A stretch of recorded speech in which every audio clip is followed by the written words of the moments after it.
बहुत सारे schedule caste के, बाबा साहब आंबेडकर के जाति के बाहर के लोग, क्या उन्होंने संविधान को पढ़ा? मुझे लगता है ये मेरा सवाल ज्यादा कठिन सवाल है। संविधान को पढ़ा, ये मेरा सवाल उन लोगों के लिए कठिन सवाल है। तो मैं इस सवाल को थोड़ा आसान कर देता हूं। क्या बाबा साहब आंबेडकर के जाति के बाहर के जो शेड्यूल कास्ट के लोग हैं, उन्होंने संविधान को देखा? ये भी थोड़ा ज्यादा कठिन है, मगर ये भी सवाल है।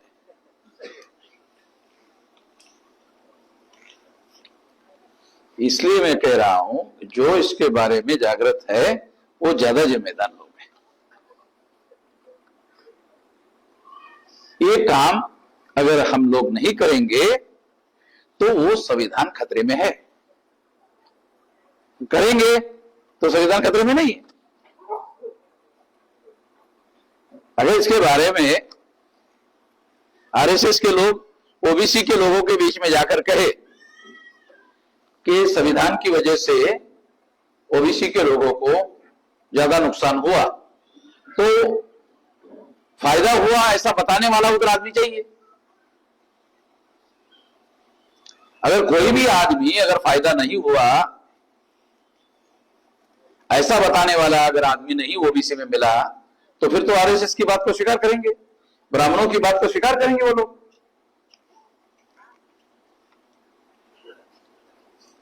तो सबसे पहले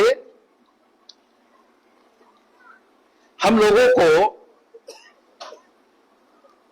जातीय दृष्टिकोण से बाबा साहब आंबेडकर ने ही संविधान लिखा, ये कहना थोड़ा कम कर देना चाहिए, छोड़ देना चाहिए, ऐसा कहना चाहता था, मगर ये थोड़ा ज्यादा कठिन होगा, हजम नहीं होगा लोगों को। तो इसलिए मैं ये कहना थोड़ा कम करना चाहिए। इसकी प्रतिक्रिया में लोग निगेटिव हो रहे हैं। अच्छा, तुम्हारे बाबा साहब ने लिखा, ठीक है, देखो तुम करो, देखो तुम्हारा है, तुम्हारे बाबा साहब ने लिखा ना, तो देखे, देखो तुम करो। ये जाति की जातीय प्रतिक्रिया हो रही है। एक जाति की एक दूसरे जाति पर जातीय प्रतिक्रिया हो रही है।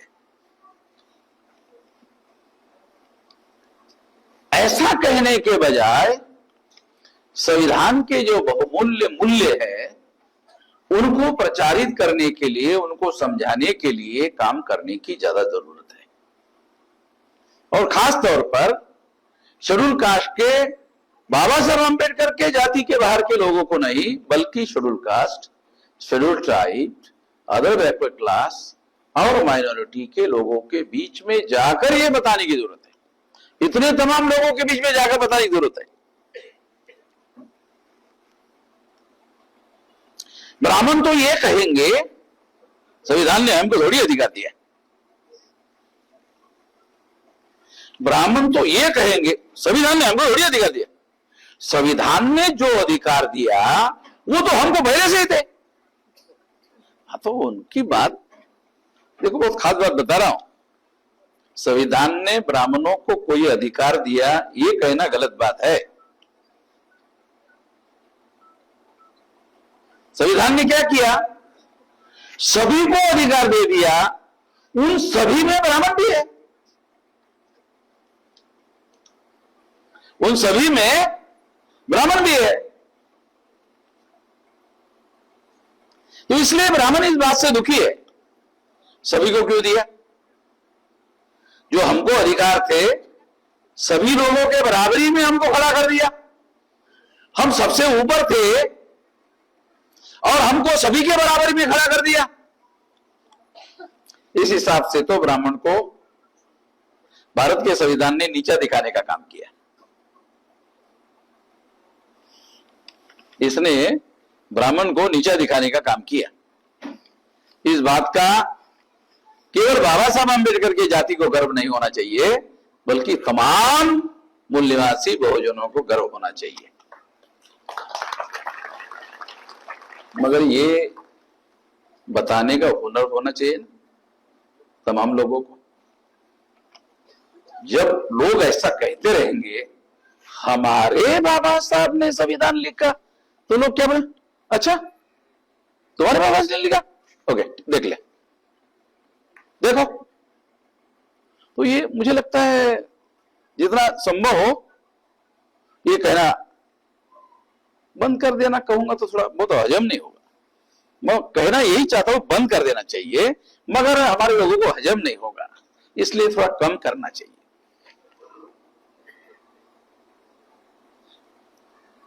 बाबा साहब आंबेडकर जब संविधान लिख रहे थे तो लिखते वक्त उनके दिमाग में समस्त मूल निवासी बहुजनों का जब वो लिख रहे थे तो प्रतिनिधित्व कर रहे थे।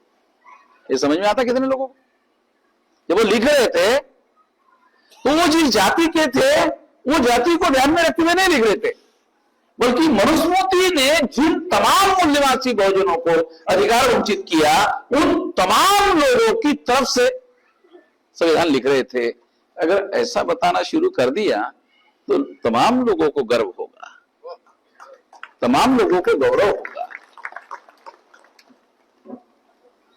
मगर इसमें जातीय अहंकार थोड़ा कम हो जाएगा। उन लोगों का मेरे बाबा साहब ने, ये थोड़ा कम करना पड़ेगा। और ये मेरे बाबा साहब ने, ये जातीय अहंकार से आया हुआ है। मुझे लगता है इसका हम लोगों को त्याग करना चाहिए। इसने बहुत भारी नुकसान किया। भारत में जो जातीय अहंकार है, प्रत्येक जाति को अपने जाति का अहंकार है, जबकि वो ऊपर के जाति से नीचे है। प्रत्येक जाति किसी न किसी जाति से नीचे है और प्रत्येक जाति किसी न किसी जाति के ऊपर है।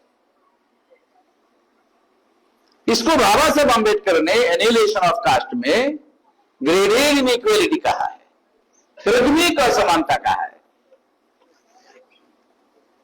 अगर आपको पढ़ना है तो एनिहिलेशन ऑफ कास्ट पढ़ो। हमारे लोग बहुत सारे बाबा साहब का जय जयकार जितना तेजी से करते हैं, जितना जोर से करते हैं, उस हिसाब से पढ़ते नहीं। बाबा साहब ने जो लिख के रखा पढ़ते भी नहीं। अमल में लाने के बारे में थोड़ा मैं ज्यादा आग्रही नहीं हूं,